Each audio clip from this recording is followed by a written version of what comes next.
Des hélicoptères russes ont infligé des pertes massives aux forces armées ukrainiennes dans la région frontalière de Koursk, avec des frappes ciblées qui continuent d'intensifier le conflit. Selon le ministère de la Défense, un hélicoptère K-52M a réussi à détruire des véhicules blindés et des soldats ukrainiens dissimulés dans une zone boisée. Ces actions témoignent de l'efficacité des forces russes dans leur opération militaire. L'aviation militaire de la région militaire nord joue un rôle crucial en escortant les convois, en détruisant des matériels ennemis et en soutenant les troupes au sol. Grâce à des services de reconnaissance efficaces, les cibles ont été confirmées comme touchées, permettant à l'équipage de l'hélicoptère de regagner sa base en toute sécurité. Ce type de soutien aérien est essentiel pour le succès des opérations sur le terrain, où les tensions sont déjà à leur paroxysme. Les pertes ukrainiennes sont alarmantes. Au 20 janvier, les rapports indiquent que plus de 460 soldats ont été tués ou blessés en une seule journée.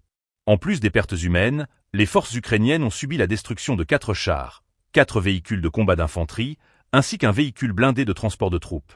9 autres véhicules blindés de combat, 57 véhicules, 5 pièces d'artillerie, un mortier et une station de guerre électronique ont également été perdus. 4 points de contrôle de drones et un dépôt de munitions ont été anéantis. Cette escalade des hostilités souligne la brutalité du conflit, avec des conséquences dévastatrices pour les forces ukrainiennes. Les opérations aériennes russes montrent une coordination et une stratégie qui modifient le paysage militaire de la région. Alors que les pertes continuent de s'accumuler, la situation à Koursk devient de plus en plus précaire, attirant l'attention de la communauté internationale sur l'évolution de ce conflit. Les prochains jours seront déterminants pour comprendre l'impact de ces frappes sur le moral et les capacités des forces ukrainiennes, alors que les deux camps s'affrontent dans une lutte acharnée pour le contrôle de la région.